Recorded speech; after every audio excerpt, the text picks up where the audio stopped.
अभ्यास से जुड़ा कोई प्रश्न पूछना चाहते हैं अभी तो पूछ सकते हैं, या हम थोड़ी चर्चा कर सकते हैं, उसके बाद भी आप प्रश्न पूछ सकते हैं। तो 1 मिनट में रुकूंगा, किसी का प्रश्न हो अभी जो अभी अभ्यास करा उससे जुड़ा हुआ तो अभी मैं उत्तर दे दूंगा।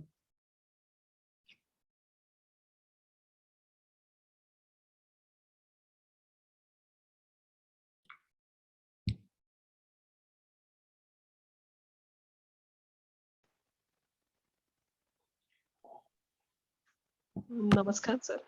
हाँ जी। मुझे पूछना है सर प्रश्न। बोलिए प्रतिमा जी।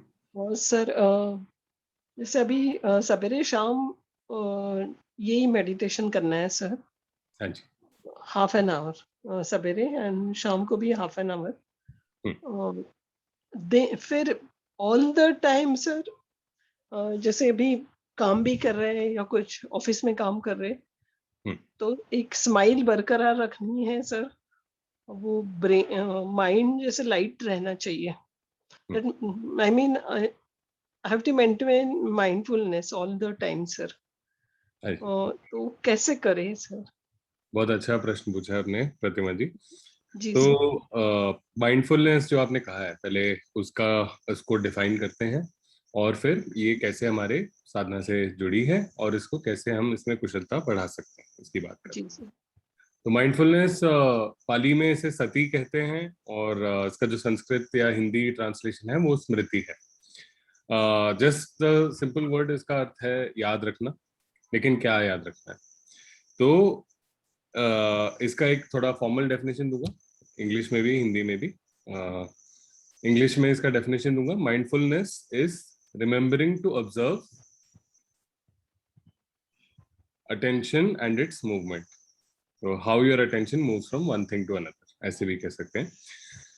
हिंदी में इसका डेफिनेशन मैं बताता हूं कि आपके ध्यान की जो प्रक्रिया है इसके बारे में जागरूकता रखना। तो आपके ध्यान की प्रक्रिया के बारे में जागरूकता रखना कि कैसे आपका ध्यान किसी वस्तु पर आता है और कैसे उससे हटकर दूसरे वस्तु पर चले जाता है। तो ये जो प्रक्रिया है इस पर इसका इसके बारे में जागृत रहना कि कहाँ हमारा ध्यान है, कहाँ कैसे किस तरीके से वो एक वस्तु से दूसरे वस्तु पर जा रहा है। तो ये हुआ माइंडफुलनेस। तो हमारा जो पहला कदम है रिकॉग्नाइज, तो 6 कदम की हम बात करते हैं, रिकॉग्नाइज या पहचानना कि हमारा मन किसी निवरण या हिंड्रेंस में अटक गया है, हमारा ध्यान किसी वस्तु के पीछे चला गया है। ये जो पहचानते हैं हम, इससे हमारी स्मृति का विकास होता है। तो ये माइंडफुलनेस का विकास होता है। तो ये इसका विकास करने का सबसे बेहतरीन तरीका है जो हम अभ्यास करते हैं बैठकर। इसके अलावा और चीजें हम कर सकते हैं। एक चंक्रमण ध्यान होता है या वॉकिंग मेडिटेशन जिसे कहते हैं। तो जो आप ये मंगल मैत्री का भाव अपने आप को या अपने आध्यात्मिक मित्र को भेज रहे थे, आगे आपका जैसे प्रैक्टिस बढ़ता है तो आपके साधना का आलंबन भी बढ़ेगा। एक समय ऐसा भी आएगा जब आप संसार के सारे जीवों को मंगल मैत्री का भाव भेज रहे होंगे। लेकिन जो भी हमारा साधना का आलंबन है, उससे जब भी हमारा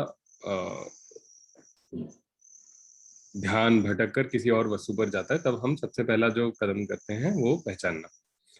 तो ये जो पहचानते हैं हम बार बार प्रैक्टिस करते, जैसे मैंने बताया था, एक अच्छा अभ्यास ये हुआ जब कि हर बार जब हमारा मन किसी वस्तु पर भटकता है, किसी विचार पर भटकता है, तो 6 कदमों का प्रयोग करके हम उसे वापस ले आते हैं। न कि हम उस अपने ध्यान को उस विचार या वस्तु पर बनाए रखें और उसके पीछे और कहानियों में चलते रहें।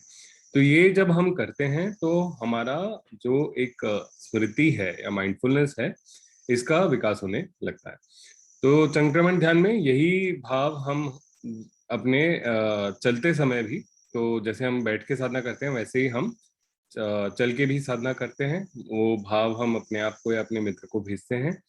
कोई अपने घर के पास या छत पर ऐसे कोई एक 20-30 फुट का फासला आप देख लीजिए जहाँ पे मतलब आपको पता है कि कोई गाड़ी नहीं आएगी, कोई और लोग वहाँ पे उनसे आपको इंटरेक्ट नहीं करना पड़ेगा। ऐसे कोई एक स्ट्रेच लीजिए और उस पे आप नॉर्मल स्पीड पर चलते रहें, आगे पीछे चलते रह सकते हैं। और ये जो भाव है मंगल मैत्री का भाव, अपने आप को या अपने आध्यात्मिक मित्र को ये भेजते रहेंगे आप, या जो भी आपका साधना का लमन है उसको भेजते रहेंगे आप। और जब जब आपका मन किसी विचार में भटके तो 6 कदमों का प्रयोग करेंगे। और इसमें बस संक्रमण ध्यान करते समय हमने ये ध्यान रखना है कि अपनी नजर जो है वो अपने से 6-8 कदम दूर दूरी पर रखना है। ज्यादा ऊपर आगे पीछे देखेंगे हम तो और बहुत अनेक विचारों में हमारा मन भटक सकता है। तो वो कम करने के लिए थोड़ा 6-8 कदम आगे देखेंगे। इसलिए मैं ये कहता हूँ कि ऐसी कोई एक आपकी परिचित जगह देखें जहां आपको कोई गाड़ी वाड़ी आने का खतरा ना हो, और ये संक्रमण ध्यान कर सकते हैं।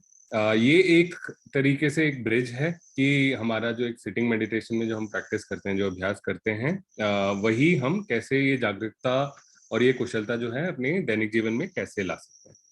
इसके अलावा संक्रमण ध्यान के अलावा ये तो आपने फिर भी एक अलग से आपने एक समय निकाला और ये संक्रमण ध्यान किया। इसके अलावा आप कोई भी ऐसा कार्य कर रहे हो जिसमें बहुत ज्यादा आपकी मानसिक क्षमता का उपयोग ना हो, कि जैसे आप बहुत कोई इंपॉर्टेंट काम कर रहे हैं उसमें आपका ध्यान वहां पे रखना बहुत जरूरी है।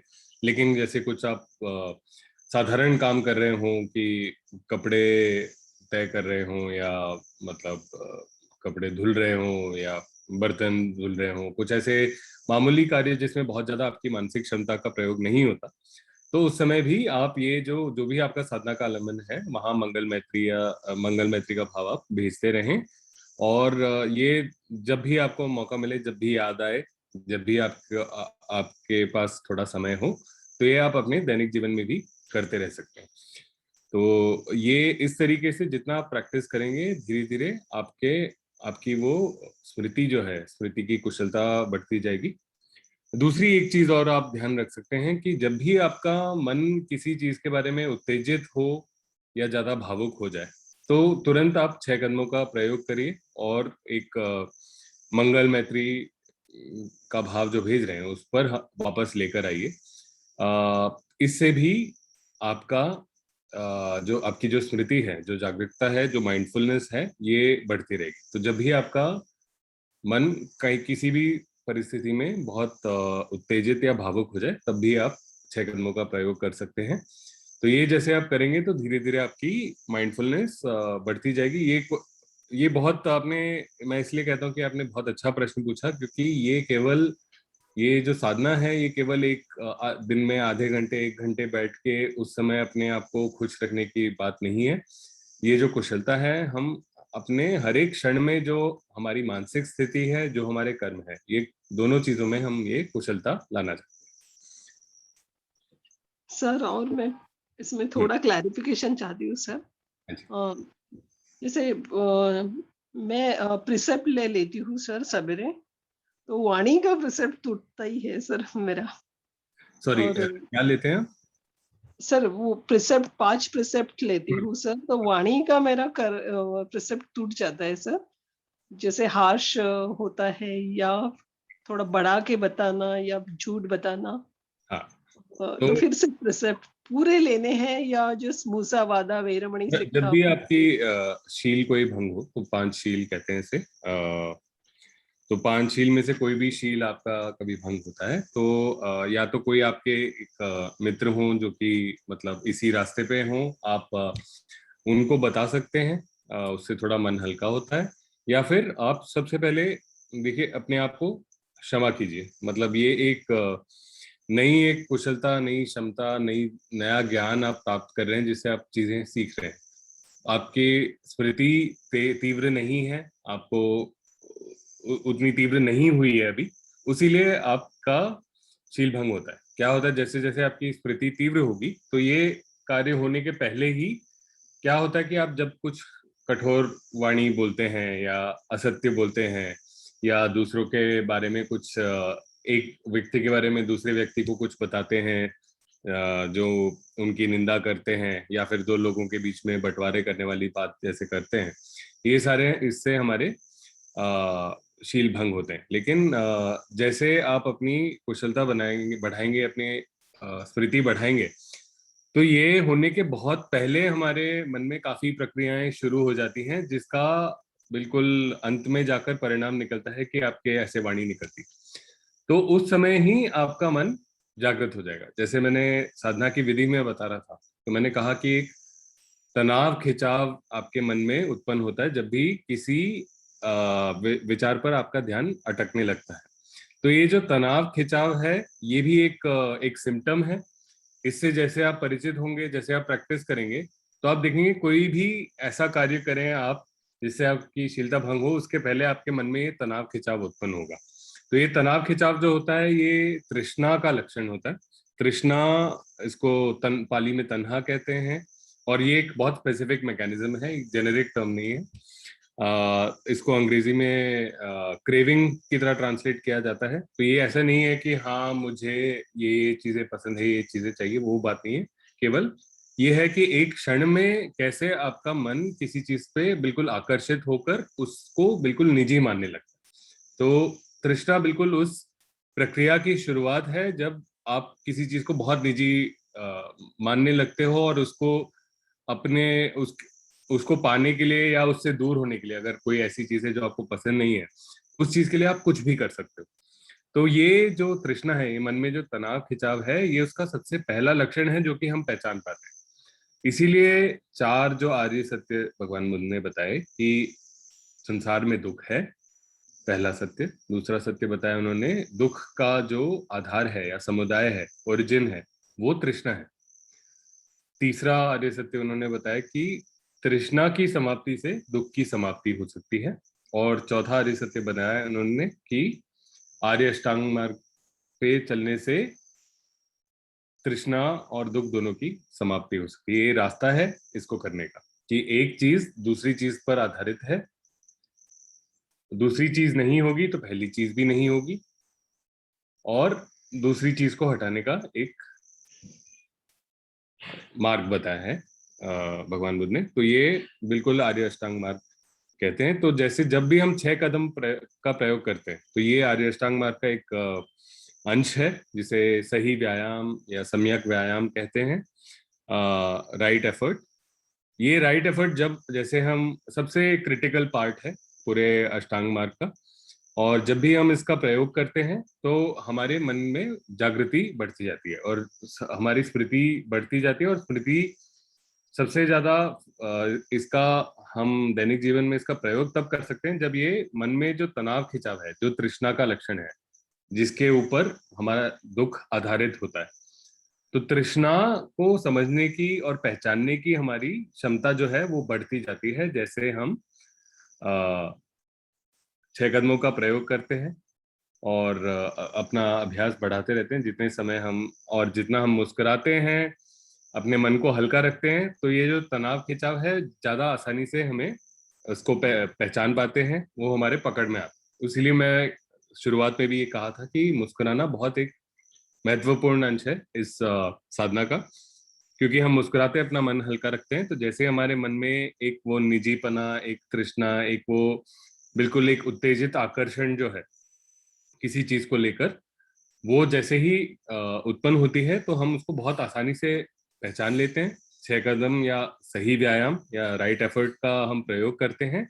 फिर उस परिस्थिति में जो उचित कार्य है वो करते हैं, ना कि जो हम बिल्कुल उत्तेजना के एक अवस्था में जो कार्य करना चाहे, जो हमारी पुरानी आदतें होती हैं कि इस चीज पे हमेशा मुझे पट जवाब देना है, या गलत साबित करना है दूसरे को, या निंदा करनी है, या किसी का नाम सुनते ही हमारे मन में कहता है ये तो बिल्कुल बेकार आदमी है, इसकी तो मैं दूसरे के सामने भी बुराई करूंगा। तो इस तरीके जो ख्याल होते हैं, ये एक वो बिल्कुल एक उत्तेजना और एक निजी लेने की के लक्षण होते हैं। उसके वहां तक पहुंचने के पहले हमारे मन में एक जो तृष्णा या एक तनाव खिंचाव जो उत्पन्न हो रहा है, ये एक लक्षण है जिसको पहचानना, और जिसके उत्पन्न होने के बाद 6 कदमों का प्रयोग करना, ये हम प्रैक्टिस करें। तो जो चीज हम प्रैक्टिस करते हैं और प्रैक्टिस करते जाते हैं, तो धीरे धीरे हमारी कुशलता उसमें बढ़ती जाती है। ये गारंटीड है। हमारे जो मन को जो भी है देखता है, हमारा मन जो भी समझता है कि ये चीज हमारे लिए जरूरी है, बार बार हम कर रहे हैं, तो उसको आसान करना, उसको बिल्कुल स्वाभाविक नेचुरल करने के लिए हमारा मन, जो हमारे न्यूरल पाथवेज होते हैं, जो हमारे मन में जो अलग अलग जो अंश होते हैं, वो उस तरीके से बदलने लगते हैं ताकि जो कार्य हम बार बार करते हैं उस वो आराम से हम आदत बना लें उसको, और बहुत आसानी से उसको कर पाए। धन्यवाद sir. I hope that was helpful.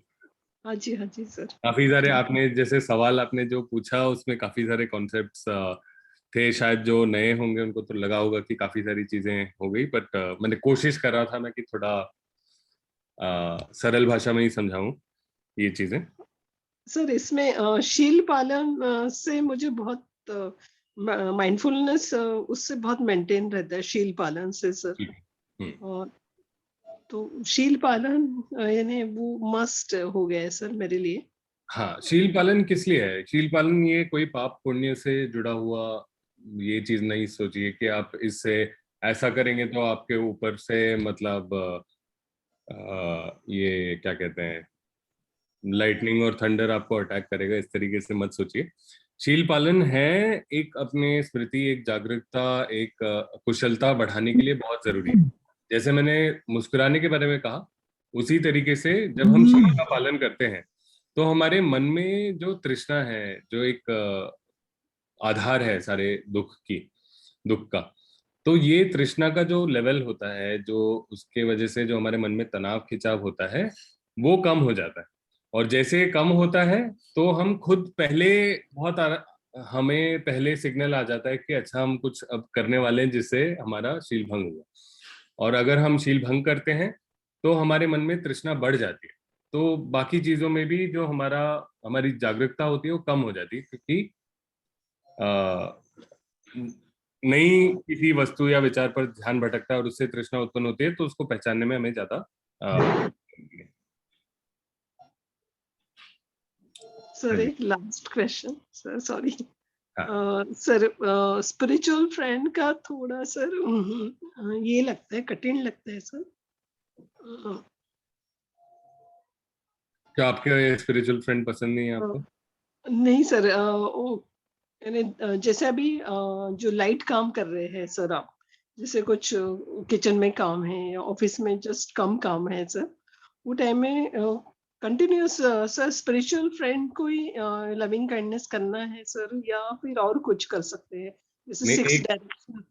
नहीं, एक व्यक्ति से जब तक आपको कोई टीचर या गाइड नहीं बताते हैं बदलने के लिए, अगर आपको प्रैक्टिस बदलने के लिए बताया है तो आप उसी प्रैक्टिस से स्टिक करेंगे। नहीं बताया है अगर, तो आप जो अभी प्रैक्टिस कर रहे हैं, तो एक बेबी स्टेप्स हैं। जैसे एक बच्चा चलना सीखता है, तो अब उसको आप ये नहीं कहेंगे ना कि आज आज अगर भागने का मन कर रहा है तो भाग लो, जो बिल्कुल मैं छोटे बच्चे की बात कर रहा हूँ। तो धीरे धीरे उसको ग्रेजुअली रहता है कि रेंगना शुरू करता है, फिर सपोर्ट के साथ चलना शुरू करता है, फिर चलना शुरू करता है, फिर भागना शुरू करता है।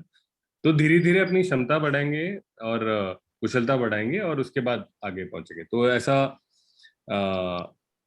और कोई अपने आध्यात्मिक मित्र को मंगल मैत्री भेजने में कोई वो नहीं है, मतलब ऐसी जी कोई ये बुरी चीज या एक लो लेवल चीज नहीं है। मेन चीज आपको है कि आप अपनी जागरूकता, अपनी स्मृति बढ़ाएंगे, 6 कदमों का प्रयोग करना सीखेंगे। इसको एक बिल्कुल अलग अलग कदम अपने मन में सोच के करने की जगह धीरे धीरे इसको एक फ्लो में लेके आएंगे कि एक कदम, जैसे कोई गाड़ी नया सीखना चलाना नया सीखता है, तो उसको बड़ी दिक्कत होती है कि अच्छा एक्सेलरेटर भी, क्लच भी दबाना है, गियर भी लगाना है, एक्सेलरेटर भी देना है, स्लोप पे है तो ब्रेक को भी संभालना है, मतलब ऐसे बहुत सारी चीजें होती हैं। बट जो जैसे कोई सीख लेता है थोड़े समय में, तो बिल्कुल बिना सोचे एक साथ सारी चीजें हो जाती हैं। तो ऐसे ही 6 कदमों को हमने बिल्कुल एक वो नेचुरल फ्लो में लेकर आना है। तो तब तक आप प्रैक्टिस करिए, ये आपके साधना में खुद ब खुद बदलाव आने लगेगा। जब आप अगले लेवल के लिए आप तैयार हो जाएंगे, तो खुद ब खुद ये जागरूकता जैसे आपकी बढ़ती है, जो क्षमता आपकी बढ़ती है, तो उससे खुद अंतर आने लगेगा। और आप मुझसे या डॉक्टर साहब से आप पूछ सकते हैं, और कुछ आपके प्रैक्टिस में बदलाव करना होगा तो हम बता। जी sir, thank you so much sir. Welcome. Sheela ji, आपने हैंड रेज किया है, प्लीज बताइए क्या कहना चाहते हैं। नमस्कार। मुझे बहुत ही अच्छा फील हो रहा है। हाँ, जैसे ही मैंने ध्यान, अभी मुझे तो ऐसा लगता है कि मेरा चलते-फिरते ध्यान लग रहा है। हुँ, मेरा सफ़र ज़्यादा है। 2 दिन में कम से कम 3 घंटे तो मेरा प्रवास होता है, सफ़र रहता है। तो उसमें भी मैं सोच रही हूँ, सोचती हूँ, ज़्यादा नहीं सोचती हूँ, बस अपने आप को और ज़्यादा क्लियर करती हूँ, अपने आप को। जैसे मुझे पहले से लगता है कि मैं बचपन में जा रही हूँ, बचपन की सारी खुशियाँ मुझे याद आती हैं। सारे दिन याद आते हैं कि कैसे-कैसे हम बड़े हुए, कैसे-कैसे हम खेले, वो सहेलियाँ भी याद आती है। अब काम जिस तरह से हम कर रहे हैं, कॉलेज में भी बहुत सारा हमने वर्क किया हुआ। धीरे-धीरे वो बचपन से आज तक का एक-एक ऐसे मोमेंट याद आते हैं, जैसे कि आपने ये मंगल मैत्री का और मुस्कुराने का ये, तो वो मैं याद कर रही थी। अभी आपने कहा कि हम घर में कपड़ा धो रहे हैं, तभी भी हमारा ध्यान लग सकता है। बर्तन है, वो भी मैं सोच रही हूँ, क्योंकि अ, नींद जब आती है हमें सफ़र में, बस में बैठे हैं या फिर ट्रेन में, तो उस समय भी हमें ध्यान लगना चाहिए, ऐसा मुझे लगता है। लेकिन एक आधा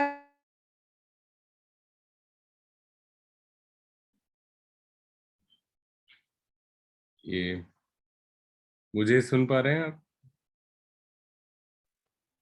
हाँ, हाँ, अभी हाँ, हाँ, आधा घंटा होने के बाद फिर नींद आती है, तो 1 घंटा उसमें भी मैं और ज़्यादा ये कर लेती हूँ, अपने आप को खुश रखती हूँ।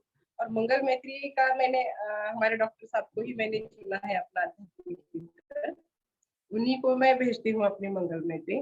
उठते, बैठते, चलते ये मेरा ध्यान लग रहा है और आगे भी मुझे और ज़्यादा अपने आप को जानने का बहुत ऐसी क्यूरियोसिटी, जिज्ञासा बढ़ती है।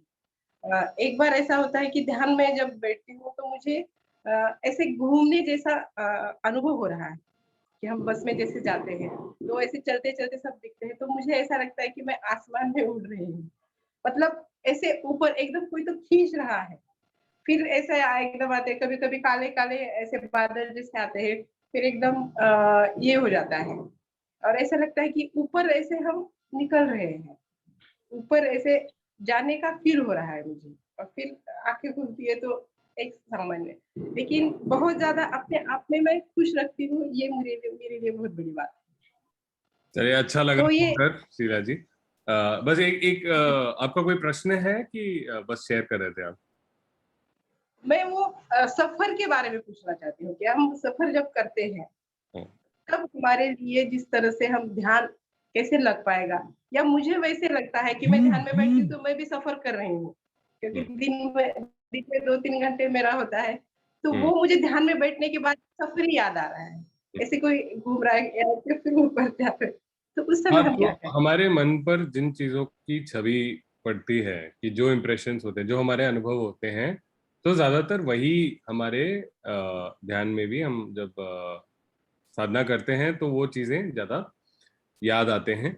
लेकिन दोनों चीज़ों के लिए मैं एक टिप्पणी करूँगा। एक तो जो आप घर पर अभ्यास करते हैं, तो सफ़र जी, अगर याद आए, तो उसको भी एक निवारण या एक हिंड्रेंस की तरह आपने ट्रीट करना है। 6 कदमों का प्रयोग करिए और मंगल मैत्री जो आप भाव भेज रहे हैं, अभी आप किसी मित्र को भेज रहे हैं अपने? हाँ, तो मित्र के डॉक्टर साथ ही आप वही मंगल मैत्री भेजने पर ध्यान जी, रखें। ये जो अन्य कहानियाँ जो आते हैं या जो कई जैसे कुछ लोगों की विजुअल इमेजिनेशन बहुत स्ट्रांग होती है, तो उनको बिल्कुल कई चित्र आने लगते हैं मन में।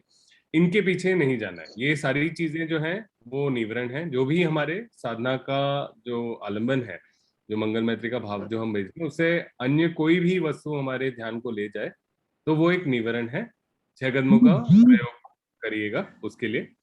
दूसरा एक जो आप सफ़र कर रहे हैं, तो अगर आप चाहें ये बहुत अच्छा मौका है, आप जो एक अपनी साधना आप उस समय भी चालू रख सकते हैं। मैं हाँ, ऐसा करता था, मैं जब दिल्ली बेस्ड था तो मेरा ऑफ़िस गुड़गाँव में था और रोज़ मुझे 1.5 घंटा आने और 1.5 घंटा जाने लगता था, तो मैं वो समय साधना में प्रयोग करता था, साधना के लिए प्रयोग करता था। तो उस समय क्या करना है अपने, जी, जैसे आप बता रहे थे कि बहुत सारे बचपन की यादें आती हैं, तो जो आप अच्छा भाव अपने मन में लाना चाह रहे हैं, तो उसमें आप बहुत सारी चीज़ें नहीं याद करिए, कोई 1-2 चीज़ जो हैं, जिससे वो आप भाव पकड़ सके। मतलब ये जो हम अपने जीवन में घटित घटना हम याद करते हैं, वो केवल उस भाव को अपने मन में ताजा करने के लिए, वो एक फीलिंग को रिफ्रेश करने के लिए हम यूज करते हैं, ताकि अपने हृदय के केंद्र में वो भाव लेकर आ सके। तो उतना ही आप करिए। उसके बाद कोई और अगर घटनाएं, कोई और कहानियां याद आती हैं, तो इसे भी मतलब बहुत अच्छा लगता है उनको याद करना। लेकिन अगर आप साधना करना चाहते हैं तो इनको भी एक निवारण या एक हिंड्रेंस की तरह आप ट्रीट करेंगे, और 6 कदमों का प्रयोग करके वापस आएंगे मंगलमय त्रिभुज में। ठीक है? तो बाकी ये इधर उधर जो हमारा ध्यान अगर भटकते रहता है, तो उसमें फिर हम अपनी जो स्मृति की जो बात कर रहे थे अभी, हम स्मृति को बढ़ा नहीं पाएंगे।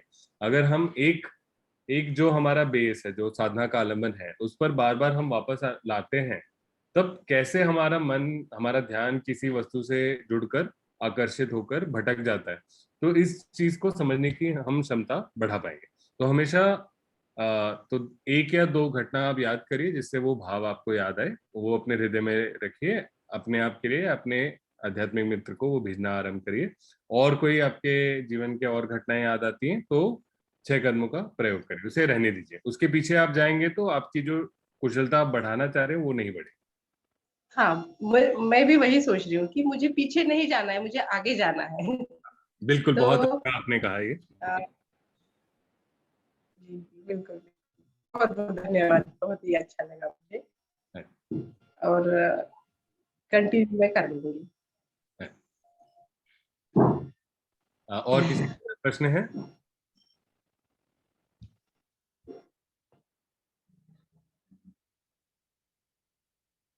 आज मैं एक्चुअली निवरण की ही चर्चा करना चाह रहा था, तो प्रतिमा जी और शीला जी ने जो सवाल पूछे बिल्कुल रेलेवेंट थे, तो we are not lost any. तो एक बार मैं बस सबके लिए रिफ्रेश कर देता हूँ एक बार, और जो नए हैं उनके लिए, अगर आप परिचित नहीं है तो आपके लिए ये यूजफुल रहेगा। तो 5 प्रकार के निवरण होते हैं। कई सूत्रों में अलग अलग निवरण बताए हैं भगवान बुद्ध ने। निवरण का अर्थ है हिंड्रेंस या बाधा। ठीक है? हमारे ध्यान में, हमारी साधना में, हमारी क्षमता कुशलता जो बढ़ा रहे हैं, उसमें जो बाधा है उसे निवरण कहते हैं। और ये 5 प्रकार हैं जो कई जगह बताए हैं। एक और यूजफुल कैटेगराइजेशन है एक। तो पहला है लोभ, कि किसी चीज से आकर्षित हो जाना कि ये मुझे चाहिए, तो ये किसी चीज को पाने के पीछे जाना, तो ये एक तरीके का निवरण है लोभ। इस तरीके के विचार आ सकते हैं हमारे मन में, जो हमारे जीवन में हम चाहते कि ये चीज चाहिए, ये चीज होनी चाहिए हमारे पास, या इसके तरफ हमें जाना चाहिए, जो भी है, जिस चीज से हमें लोभ है या एक अट्रैक्शन है, ये चीज कई बार हमारे मन में साधना के समय भी वो आते रहेगा। दूसरा है घृणा। घृणा, इसको अंग्रेजी में अवर्जन कह सकते हैं। ये इस प्रकार के विचार हैं, जो चीज हमें बुरी लगती हैं, जो हम अपने जीवन में नहीं चाहते हैं, जिससे हम दूर भागना चाहते हैं, या जिसे हम अपने जीवन से भगाना चाहते हैं। तो ये दूसरा प्रकार है निवरण का, घृणा। तीसरा है आलस्य। आलस्य को अंग्रेजी में स्लॉथ एंड टॉर्पर भी कहते हैं। इसका अर्थ ये है कि हम अपने साधना के आलंबन पर में दिलचस्पी नहीं ले पा रहे हैं, या अलग अलग चीज हमारे मन में, नई नई चीजें नहीं आ रही हैं, एक साधना का आलंबन लेकर बार बार वापस आ रहे हैं, इस चीज से बोर हो जाते हैं। तो ये एक प्रकार का निवरण है या बाधा है, आलस्य। चौथा है बेचैनी या रेस्टलेसनेस। ये इसलिए होता है, हमें आज के दौर में खासकर हमें आदत हो गई है कि हर समय हमें कुछ नया मसाला चाहिए, कि स्मार्टफोन उठाएंगे, फेसबुक, इंस्टाग्राम, व्हाट्सएप, कहीं ना कहीं कुछ नया मसाला होता है, तो हमें आदत हो जाती है उसकी। और आलस्य भी, ये दोनों जुड़े हुए हैं। जैसे घृणा और लोभ एक समान है, कि किसी चीज को हम निजी लाभ या निजी नुकसान का एक सूत्र समझते हैं, हम उसका सोर्स समझते हैं, तो वो चीजें उन कैटेगरीज में आती हैं। और आलस्य और बेचैनी जो है, वो हमारे एक मन की जो आदत बन गई है कि हर समय नया नया कुछ हम ढूंढते रहते हैं, कि अपनी दिल एक क्यूरियोसिटी के लिए, को भरने के लिए, तो इन चीजों में हमारा मन जाते रहता है। तो या तो अगर वो नहीं मिलता है हमें, तो हम बोर हो जाते हैं, हमारी दिलचस्पी खत्म हो जाती है, हमारी अलर्टनेस कम हो जाती है, मन की तीव्रता, हमारी स्मृति की तीव्रता कम हो जाती है और आलस्य की तरफ बढ़ जाते हैं, या फिर हम बेचैनी की तरफ बढ़ जाते हैं कि हमारा मन खुद ब खुद कुछ ना कुछ निकालेगा या सोचेगा अच्छा ये काम भी करना है, वो काम भी करना है, अब उठ जाना चाहिए, क्योंकि हम वही बात है कि हम एक स्थिर स्थिति में रहने की हमें आदत नहीं होती। पांचवा बड़ा इंटरेस्टिंग है। प्रतिमा जी, आप जो सवाल पूछ रहे थे इसमें थोड़ा मुझे इसकी झलक दिखी, और इसको भी आप नीवरण की तरह समझिए। इसे संशय कहते हैं या डाउट। इसमें ये मन में सवाल आते हैं, क्या मैं ये सही कर रहा हूँ, क्या इससे कुछ फायदा होगा, क्या जो मुझे सही से याद है जो इंस्ट्रक्शन बताए थे नहीं बताए थे। तो इस तरीके से काफी डाउट आते रहते हैं। इसके लिए तो ये एक तरीके का निवरण होता है। इसके लिए भी ये 5 निवरण जो है, लोभ, घृणा, आलस्य, बेचैनी और संशय, इस प्रकार से आपके इस फ्लेवर में आते हैं। अलग अलग चीजें जो आती हैं आपके मन में, और इनके पीछे आपका ध्यान चला जाता है या स्थिति में आपका ध्यान पहुंच जाता है। जब भी किसी निवरण में आपका ध्यान पहुंचे तो 6 कदमों का हमने प्रयोग करना है। इसमें 2-3 चीजें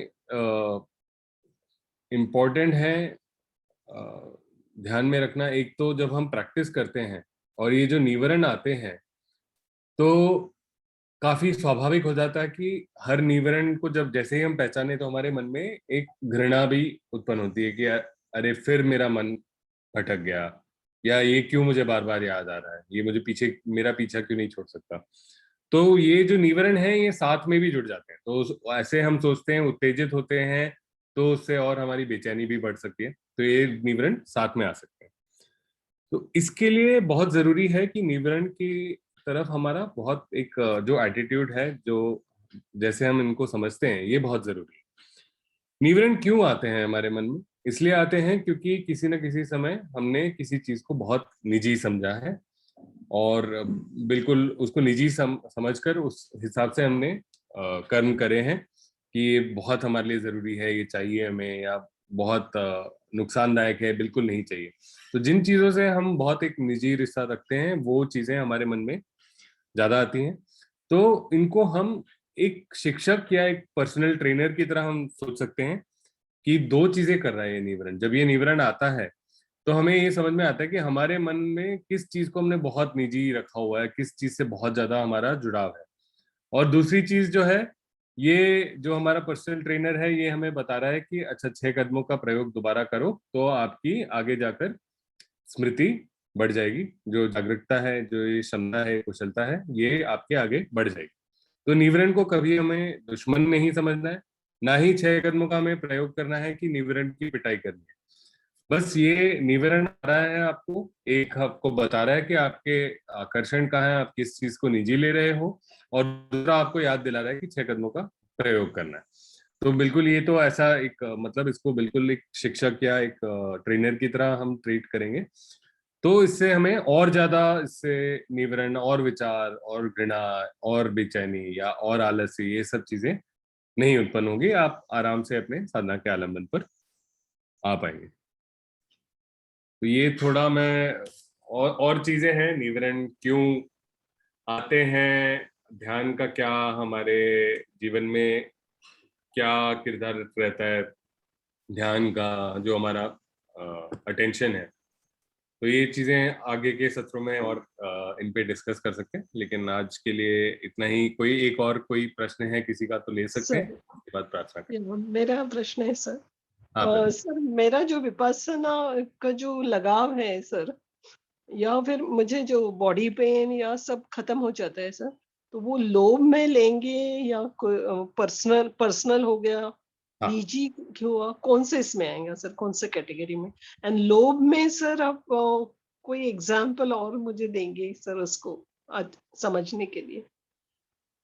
लोभ ऐसी चीज है, कोई भी चीज जो आप चाहते हैं कि आप मेरे पास ये होना चाहिए, एक निजी तरीके से सोचते हैं। तो 2 चीजें होती हैं, एक चन्ना कहते हैं जिसे होलसम डिजायर कहते हैं, कि ये एक आपके एक आपकी समझ होती है कि इस दिशा में मुझे बढ़ना है या मतलब आध्यात्मिक विकास की दिशा में बढ़ना है, ये एक डायरेक्शन है, एक कॉम्पस है आपके लिए, ठीक है। लोभ ऐसी चीज है कि मुझे ये आउटकम चाहिए, कि एक आउटकम से आप ओरिएंटेड होते हैं, तो वो लोभ होता है। और वो क्या होता है कि वो आउटकम आपको नहीं मिलता है तो आप दुखी होते हैं, वो आउटकम आपको मिलता है तो आप चाहते हैं कि हमेशा ऐसे ही रहे, कि एक बार मेरा दर्द छूट गया तो मैं ये चाहती हूँ कि कभी वो दर्द वापस ना आए, अगर नहीं छूटा तो मुझे बुरा लगता है कि ये क्यों नहीं छूटा। तो दुख के बिल्कुल ये बीज होते हैं जो आगे जाके फलते हैं इस तरीके से, क्योंकि हमने इसको बहुत एक निजी बना लिया और एक आउटकम से जोड़ लिया कि ये चीज मुझे चाहिए, कि खाने को लेकर हो सकता है, गाड़ी को लेकर हो सकता है, किसी प्रमोशन को लेकर हो सकता है, या किसी से मिलने को लेकर हो सकता है, किसी भी तरीके का लोभ हो सकता है। तो लोभ में क्या है कि हम ऐसा हमारे मन में, अगर वैसे मैंने बताया ना, जो हमारे लिए चीजें जरूरी होती है हमारा मन सीखने लगता है। तो हमारा मन किसी चीज हम लोग कहते हैं तो वो उसको इतना जरूरी लेता है कि अगर ये नहीं मिले तो मेरा जीवन व्यर्थ है, ठीक है। तो ये वही मैकेनिज्म है जिससे हम खाना भी ढूंढते हैं। अगर हम बहुत सदियों पहले जब हम जंगल में थे, तो खाने के साथ एक लोभ का मैकेनिज्म जुड़ा था, तो हम जाके तभी हम वो कहते रहता था कि भाई खाना चाहिए, खाना चाहिए, खाना चाहिए, तब जाके इधर उधर ढूंढ के किसी पेड़ पर फल मिला, वो हमने ले लिया। तो ये एक यूजफुल मैकेनिज्म है। लेकिन हम क्या है कि अब हमारे मन में इतने कॉन्सेप्ट्स हैं, उन सब चीजों से वो लोग हम जोड़ लेते हैं। तो ऐसा नहीं है, बेसिक फंक्शनिंग के लिए नहीं है आज की डेट पे। हम ऐसा नहीं कि अगर आप 4 घंटे आप खाने के पीछे नहीं भागोगे तो आपको नहीं मिलेगा, आपका कुछ ना कुछ रूटीन होगा, खाना आपके पास आ जाएगा। तो आज की डेट पे वैसा मैकेनिज्म आपको नहीं चाहिए, लेकिन वो मैकेनिज्म और चीजों पे चले जाता है कि मुझे ये गाड़ी चाहिए, ये खाना चाहिए, ये मुझे ये दर्द से मुक्ति चाहिए, मुझे ये प्रमोशन चाहिए, जो भी चीज, तो उस पर जुड़ जाता है। और अगर वो मिलता है तब फिर ये घबराहट होती है कि ये चीज बदलना चाहे, अब ये हमेशा नित्य हो, ऐसा ही रहे हमेशा, जो मेरा अनुभव है। और नहीं मिलता है तो दुखी हो जाता है कि ये क्यों नहीं मिल रहा है, मेरे साथ ऐसा क्यों होता है। तो हाँ, ये एक एक तरीके का लोभ है। अगर किसी भी आप साधना को एक बिल्कुल स्पेसिफिक आउटकम के लिए यूज करेंगे, जैसे जैसे आपकी कुशलता बढ़ती है, आपकी स्मृति बढ़ती है, सही व्यायाम जैसा आप करते रहते हैं, तो धीरे धीरे आपके खुद आउटकम्स इंप्रूव होने लगेंगे। लेकिन आपकी समझ भी बदल जाएगी, आप जीवन से क्या चाहते हैं ये भी बदल जाएगा। मतलब ये सारी चीजें आप वैसे ही देखते हैं कि बचपन से अभी तक क्या चाहते हैं जीवन से, क्या सोचते हैं, अपने बारे में क्या सोचते हैं, ये सारी चीजें बदलती रहती हैं। तो आप अगर चाहते हैं कि आपके अच्छे कुशलता हो, अच्छा स्किल हो आपके पास, तो आपके डिजायर्स और आउटकम्स दोनों ही आगे जाके बदलेंगे। लेकिन आप सोचे कि मुझे एक पर्टिकुलर आउटकम चाहिए और उस चीज को बहुत आप पर्सनली लेते हैं, तो वो लोभ की कैटेगरी में है। Thank you so much sir, thank you sir. धन्यवाद। चलिए, आज का समय समाप्त हो गया, तो डॉक्टर साहब प्रार्थना में लीड करिए।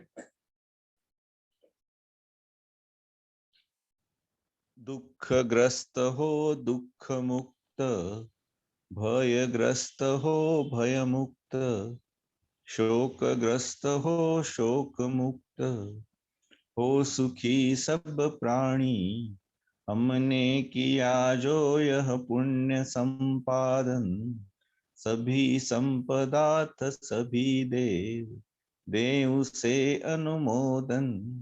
आकाश और भूमि के महासिद्ध देवनाग, करें पुण्य का अनुमोदन। चिरकाल रखें बुद्ध शासन। साध साध साध।